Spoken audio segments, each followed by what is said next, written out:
दिल्ली में कांग्रेस नेताओं गणेश गोदियाल और कुमारी शैलजा ने संयुक्त प्रेस कॉन्फ्रेंस कर बीजेपी पर तीखा हमला बोला है। उन्होंने हल्द्वानी में मल्लिकार्जुन खड़गे के भाषण वाले मंच का शुद्धिकरण कराने को अनुसूचित समाज का अपमान बताया और आरोप लगाया कि चुनाव नजदीक आते ही बीजेपी अपनी मानसिकता उजागर करती है। हमारे अनुसूचित जाति के भाइयों से, बहनों से और युवाओं से मैं ये कहना चाहता हूँ कि अतीत में जिन संघर्षों के साथ आज ये समाज इस स्थिति तक पहुंचा था कि सबको समानता का अधिकार मिले, आज उस स्थिति को खंडित करने की बीजेपी की कोशिश है। इसलिए जब भी कभी कोई उन्हें प्रोत्साहित करे, उत्साहित करे कि वो बीजेपी के समर्थन में आगे जाएं,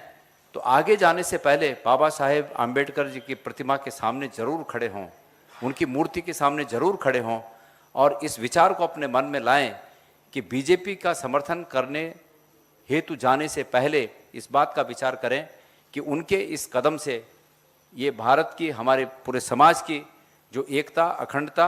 और समाज को एक साथ आगे बढ़ने की जो संविधान की भावना है वो हतोत्साहित होती है। इसलिए कदमों को रोक दें। मैं निवेदन करता हूं कि इस बात की ग्राह्यता को हमारे सभी लोग समझेंगे। हाल ही में आपने देखा राहुल गांधी जी का दौरा हुआ देहरादून में, छात्रों की गूंज के माध्यम से एक ऐसी गूंज उठी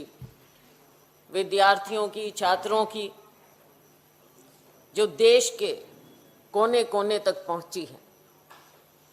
जिस तरह से नीट एग्जाम पेपर लीक का मुद्दा रहा और उसकी गूंज आपने सदन में भी देखी। दुर्भाग्य की बात है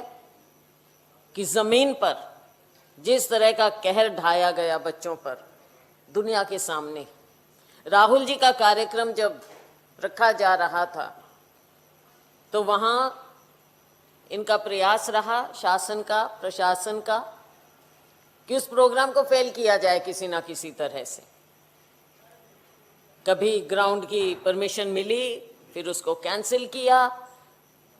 फिर पैरेलल प्रोग्राम रखे गए, लेकिन इतना सफल कार्यक्रम वो हुआ